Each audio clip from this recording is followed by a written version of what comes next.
Assalamualaikum warahmatullahi wabarakatuh.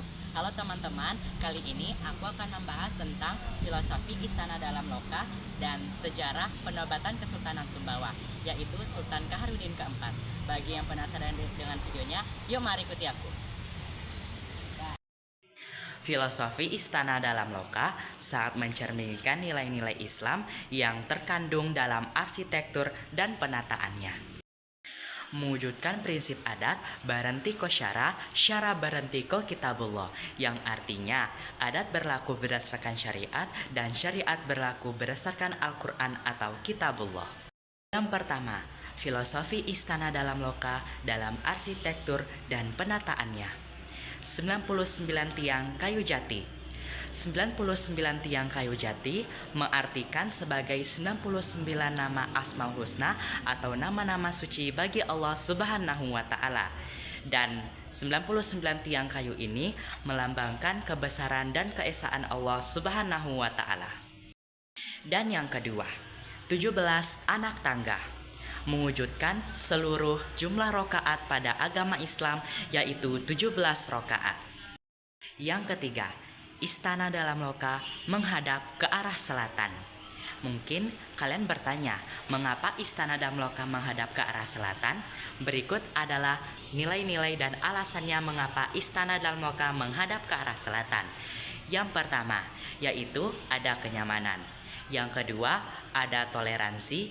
Dan yang ketiga, ada kebijaksanaan. Itu adalah 3 nilai yang terkandung mengapa Istana Dalam Loka menghadap ke arah selatan. Nah, kalian juga bisa melihat bentuk atap dan ukirannya. Yang pertama, bentuk atap kembar yang melambangkan 2 kalimat syahadat. Yang kedua, bentuk ukiran nanas yang menghadap ke bawah, melambangkan kalimat hablum minan nas, yang artinya sesama manusia harus saling berbuat baik. Dan yang ketiga, konstruksi bagian timur Istana Dalam Loka menyerupai lafaz Allah. Yang kedua, fungsi dan simbolisme dalam struktur istana. Yang pertama, pusat pemerintahan dan kehidupan. Istana Dalam Loka menjadi tempat pemerintahan sultan, kediaman sultan, dan menjadi tempat musyawarah serta menjadi lambang bangunan lumbung yang menjadi simbol kehidupan. Yang kedua, pemisahan ruang. Adanya pemisahan ruang untuk laki-laki dan perempuan saat pesta atau acara adat menandakan nilai-nilai Islam dalam menjaga tatanan sosial. Gerbang Lawang Rari. Gerbang ini berfungsi sebagai batas spiritual antara kekuasaan Tuhan dan kekuasaan Sultan, sebagai wujud penghormatan yang mengharuskan tamu menundukkan kepala saat melewatinya. Pembahasan selanjutnya, sejarah penobatan Kesultanan Sumbawa, yaitu Sultan Muhammad Kaharudin keempat. Yang pertama, Sultan Kaharudin sebagai sultan atau penguasa Sumbawa. Daeng Muhammad Abdurrahman dinobatkan sebagai Sultan Sumbawa ke-17 dengan gelar Muhammad Kaharudin keempat. Beliau meneruskan dinasti orang tuanya Muhammad Kaharudin ketiga, Daeng Manurung, yang telah meninggal dunia pada tahun 1975. Ini berarti terjadi kekosongan Kesultanan Sumbawa. Yang kedua, prosesi adat penobatan Sultan Sumbawa, yaitu Sultan Kaharudin keempat. Prosesi pertama, yaitu Basiram dan Sesalin Pangkenang. Sultan Sumbawa dinobatkan pada tanggal 5 April 2011. Upacara penobatan diawali dengan prosesi Basiram, di mana Sultan Sumbawa melakukan ritual mandi suci di Istana Balak Kuning. Setelah itu dilanjutkan dengan Sesalin Pangkenang, di mana Sultan mengenakan pakaian kebesarannya namun masih tanpa mahkota. Yang kedua, menuju Istana Dalam Loka. Sang Sultan kemudian diiringi oleh permaisuri. Permaisuri Ardi Tenri Jajah Burhanuddin beserta para tokoh adat menuju Istana Dalam Loka. Di sana, pengurus inti Lembaga Adat Tanah Sumbawa telah bersiap untuk menyambut Sultan Kaharudin keempat, yang dalam proses ini bertugas sebagai petugas penobatan. Yang ketiga, penobatan di Masjid Agung Nurul Huda. Setelah disambut di Istana Dalam Loka, Sultan beserta permaisuri menuju Masjid Agung Nurul Huda. Mereka diiringi oleh seluruh masyarakat dan tamu undangan lengkap dengan simbol-simbol kerajaan. Di masjid ini, Sultan dinobatkan sebagai Sultan Sumbawa oleh Imam Masjid Agung Nurul Huda.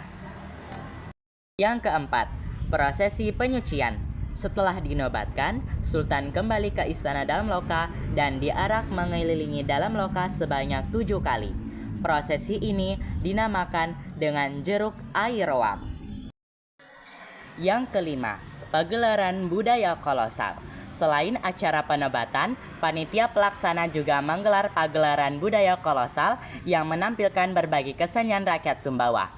Beberapa kesenian yang ditampilkan antara lain mulai Ratip Rabana Ode, Ngumang, Balawas, Sakeco, Malangko, Main Iwak, Badempa, dan Karaci. Pesta rakyat ini berlangsung selama 3 hari 3 malam dan dipusatkan di Istana Dalam Loka.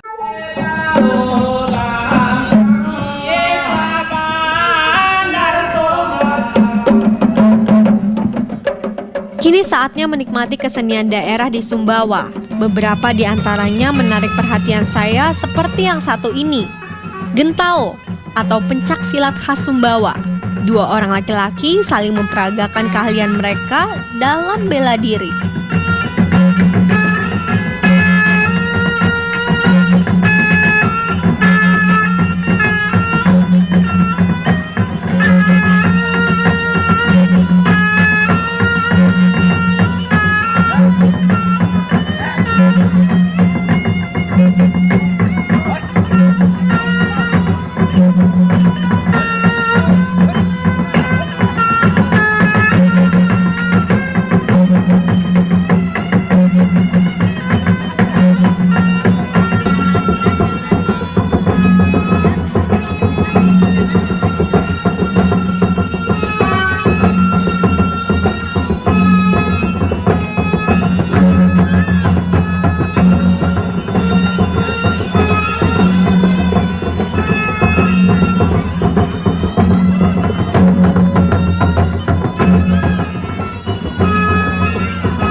Sedangkan di sini kita juga melihat permainan paket dan balogo yang kita kenal dengan permainan gasing.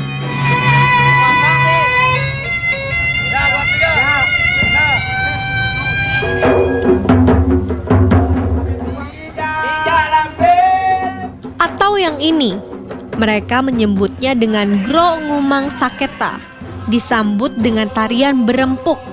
Di sini kita disuguhi olah vokal khas Sumbawa yang dilanjutkan dengan tinju khasnya. Coba lihat.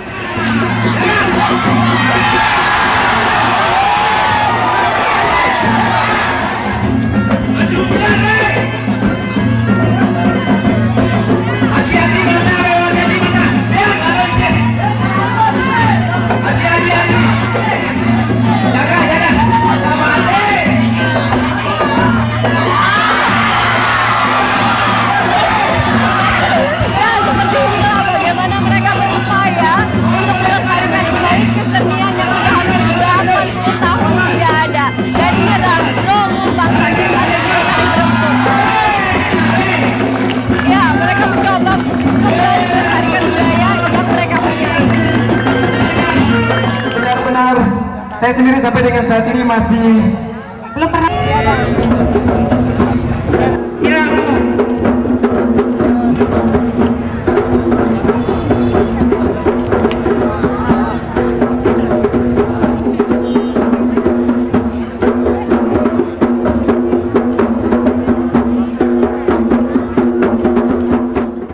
Yang terakhir, simbol persatuan.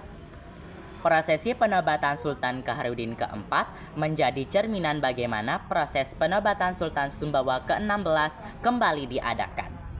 Penobatan ini menjadi simbol bahwa meskipun Kabupaten Sumbawa dan Kabupaten Sumbawa Barat berpisah secara administratif, dari sisi sejarah mereka tetap satu di bawah naungan Kerajaan Sumbawa. Sekian dulu vlog aku kali ini. Aku Muhammad Ibarah Al-Hafsi Akbar. Wassalamualaikum warahmatullahi wabarakatuh. Bye-bye.